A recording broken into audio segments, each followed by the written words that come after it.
Today on How It's Made. Pre-ink stamps. Cranberries.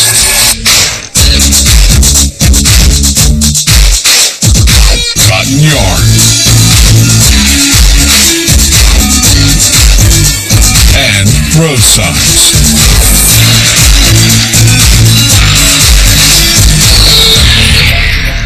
Paid, rush, approved are some of the terms routinely stamped onto documents.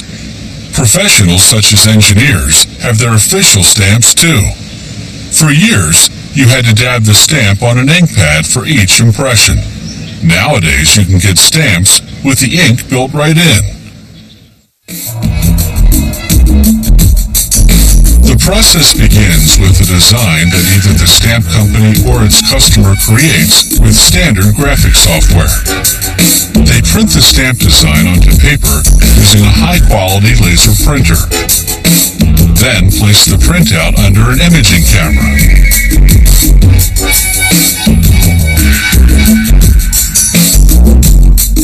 They feed in a blank sheet of negative film.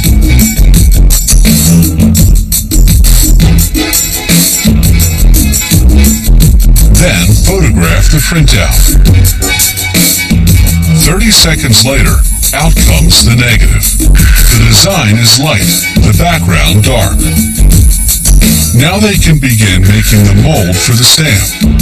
They apply the negative to a plate of light-sensitive polymer, a plastic-like material.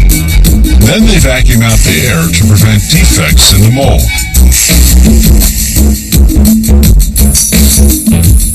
Then they expose the polymer plate to ultraviolet light for approximately 3 minutes. The UV penetrates through the light part of the negative, the stamp design, and hardens the polymer underneath. The rest of the polymer is shielded by the dark portions of the negative, so it doesn't change. A wash cycle then scrubs away this unhardened polymer, leaving behind a perfect mold in the shape of the stamp.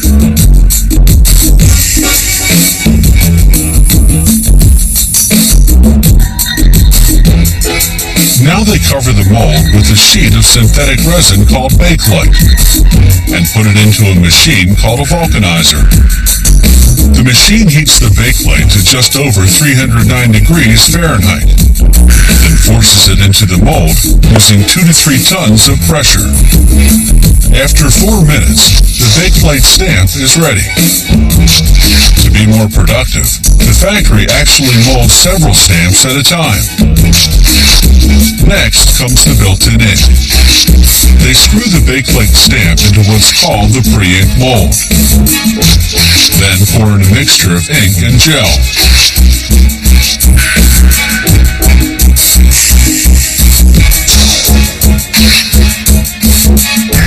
They cover the mold and vacuum out the air, a process that takes 12 minutes.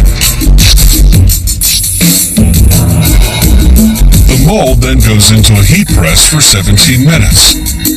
The press applies 2 tons of pressure to expel excess ink and heats the ink gel to about 260 degrees Fahrenheit, transforming it to roughly the consistency of a marshmallow. So it won't overcook, the mold goes onto a special cooling table for 12 minutes.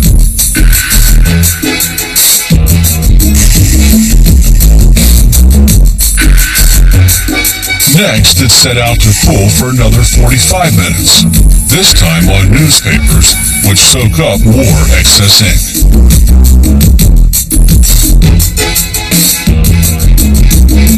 Finally, they wrap the mold in paper towels and newspapers, and vacuum out the last drops of excess ink.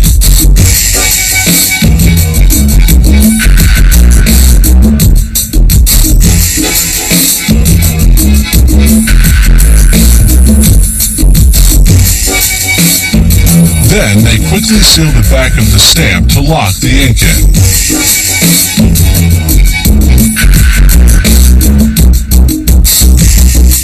Now they can cut apart the individual stamps.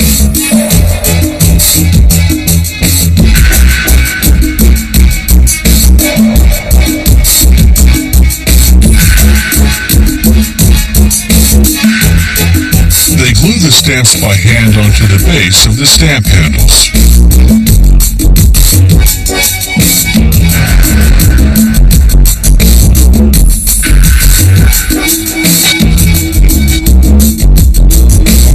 Before they're shipped out to the customer, all stamps undergo a quality control check to make sure they'll leave a lasting impression.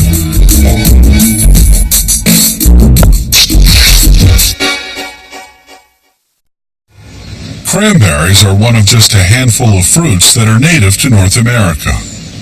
Before the Europeans arrived, the Indians used them for food and medicine. The cranberry vine is well suited to a harsher climate.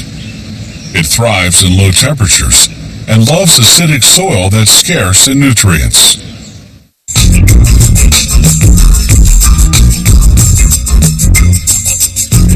Cranberries are ripe for the picking in late September.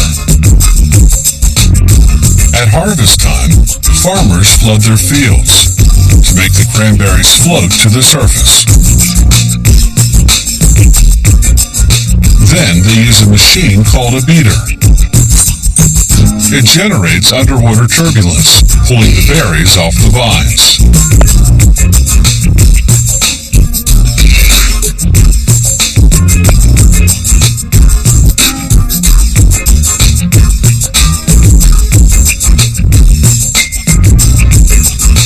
The beater is suspended from a mobile bridge that's computer-guided to systematically work its way through the entire field. The beater cuts a swath about 23 feet wide with each sweep.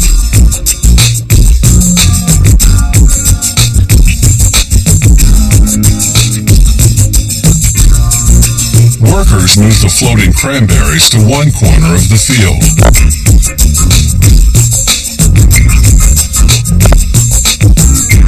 Where a pump transfers them to a waiting truck.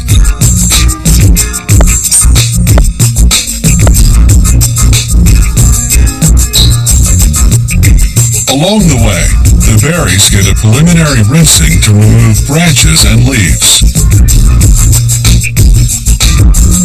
At the factory, the truck unloads its cargo.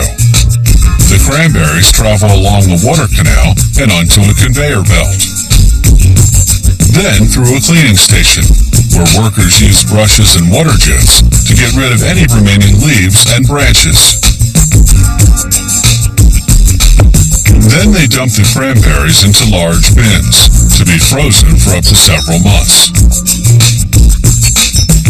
To produce cranberry juice, they defrost the frozen berries in hot water, then mash them, skins, seeds and all, into a puree. They add special enzymes to break up the pectin molecules, making the puree less viscous and therefore easier to press. The press process is almost 9 tons of puree at a time. That's the weight of 1.5 elephants.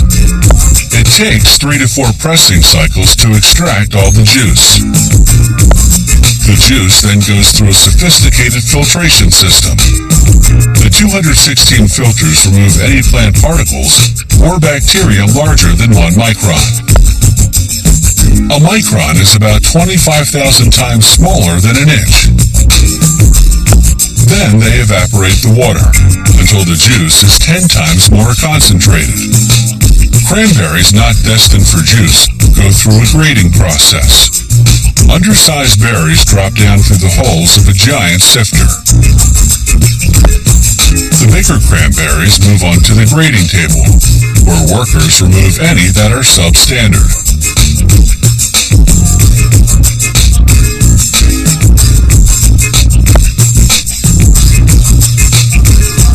An electronic sorter then scans the remaining cranberries for color, signaling an air gun to blow any reject berries off the production line. The rest move on to the packaging department, or continue down the line to be dried. Cranberries destined for drying are automatically seeded, cut in half, and pressed, then soaked in a sugar and water solution to make them sweeter. The side-to-side motion of the conveyor belt spreads the berries thinly so that they'll dry evenly. The hot air dryer subjects them to temperatures varying from 86 to 176 degrees Fahrenheit. After about 3 hours, the cranberries come out looking like this.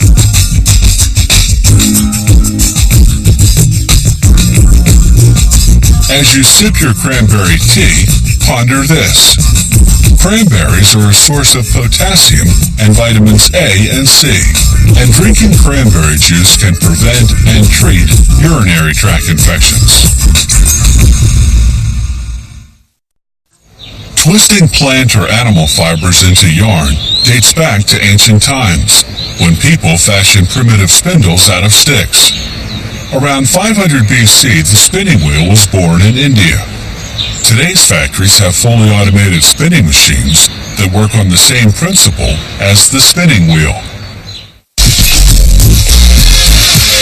This is a 2-ply commercial yarn, the kind factories use to weave fabric for making jeans and tops. It's made from large bales of raw cotton. Cotton comes from a plant, so naturally some leaves and stems are mixed in with the cotton fibers. To remove them, the first machine passes over the bales and removes a layer of cotton 2/10 of an inch wide. Then sends it through a duct system to the blending and cleaning machine. The machine processes half a ton of cotton per hour. The cotton comes out evenly blended and cleaner, but still not clean enough. So it goes into a second cleaning machine, which finishes the job.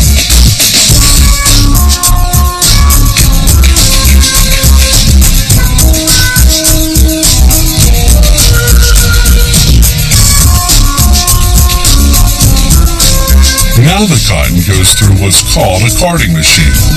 It has huge rollers with wire teeth.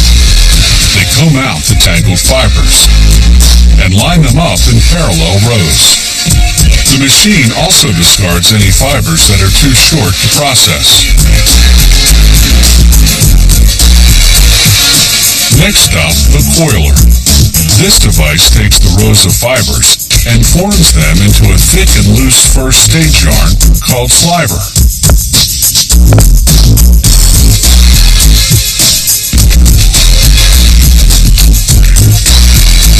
The slivers move on to the drawing machine. It lines them up 6 at a time and draws them out, stretching them to form a second stage yarn.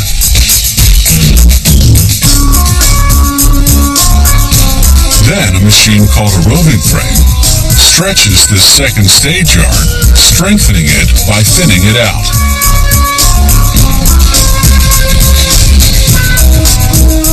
Until it looks like this. This third stage yarn is called roving.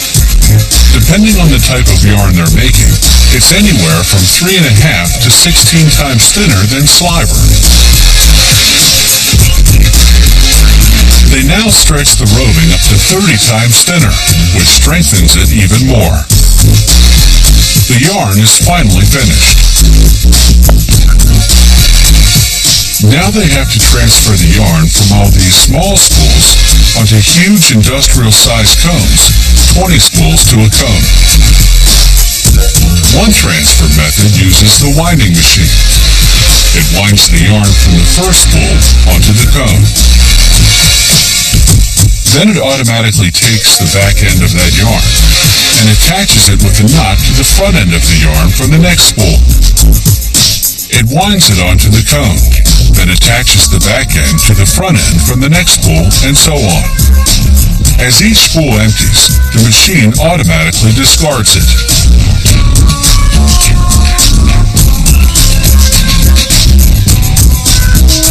And while all that winding's going on, the machine's optical sensor, that white object you see crossing the screen, does a quality control check. If a portion of yarn doesn't meet specifications, the winding stops. The machine cuts off the offending portion, then reconnects the ends and resumes winding. This is air jet spinning, a another method of making yarn from slivers and winding it onto giant spools known as tubes.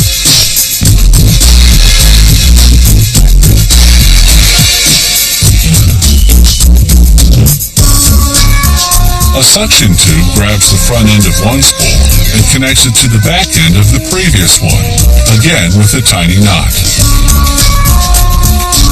Before fully automated machines like this were invented 50 years ago, all that knotting had to be done by hand. The thin finished yarn is 200 times lighter than the thick first stage yarn that came out of the carding machine. From start to finish, spinning this yarn has taken 48 hours. You might not have noticed, but road signs have undergone a subtle change in recent years, thanks to advances in technology. Today's signs are more reflective than ever. You can actually read them in the dead of night, even when the only source of illumination is your car's headlights.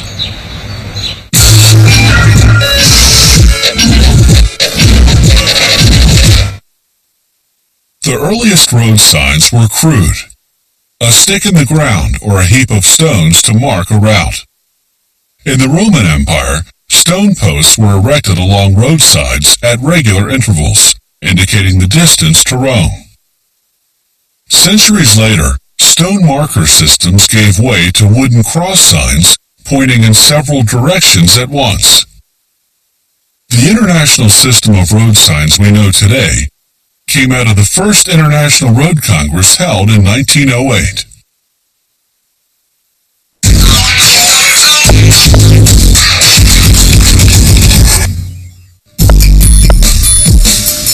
The process of manufacturing a road sign starts with the computer. The government strictly regulates the specifics of the design and requires a certain degree of reflectivity. The computer's specialized software guides a machine to cut the design on a sheet of film. Once the design is cut, workers carefully peel off and discard the pieces. What's left is a film stencil of the sign, in this case, a French stop sign.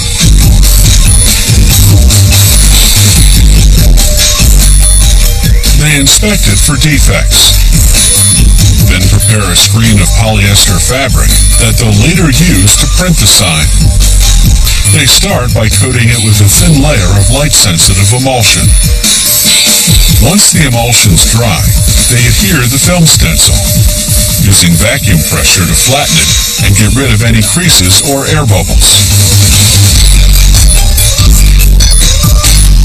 Then they expose the screen to an intense 6,000 watt light for 7 minutes. This activates the emulsion on the lettering and area outside the octagon, what's not shielded from the light by the film stencil. This exposed emulsion hardens, plugging the minute holes between the screen's fibers. After rinsing, you see the result. Elsewhere in the factory, workers cut the aluminum panels on which the signs will be printed. Using a punch press, they round out the edges. They make holes for the bolts that'll later attach the sign to the post. They stamp on the company name and the year of manufacture for warranty purposes. They immerse the panels in a chemical bath to remove grease and other residues. Then they rinse off the panels and dip them in an acid solution that seals the metal to make it better withstand harsh weather. Next, they laminate the aluminum panels with a film containing minuscule glass particles. This film will make the sign reflect in the dark when light hits it.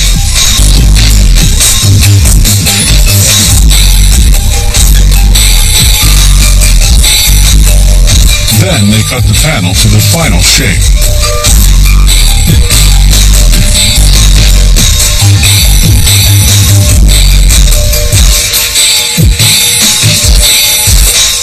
Now they can finally print the sign. The process they use is called silk screening. Although the fabric screen, as you saw earlier, isn't actually silk, it's polyester. The machine forces the ink down through the screen onto the panel. The ink penetrates through the open fiber holes of the octagon, printing the red background of the stop sign. But it can't penetrate through the blocked fiber holes of the lettering and the area outside the octagon, so those remain white. The freshly printed signs pass through a dryer at about 150 degrees Fahrenheit for 5 minutes. To produce street signs, workers first laminate aluminum panels with reflective film for the background color.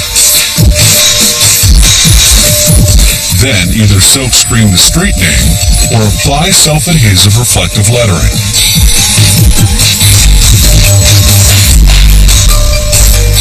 But it's back to the silkscreening process for printing multicolored signs. Workers print them one color at a time, with a drying cycle between colors. All the film stencils are carefully stored for future use. The printed signs go into an oven for a final curing at 349 degrees Fahrenheit. An hour for a one-color sign, a half hour per color for a multicolored sign. The ink is transparent enough not to block the reflective film underneath. Therefore, the entire sign, not just the lettering, is highly reflective. That maximizes the sign's visibility, thereby minimizing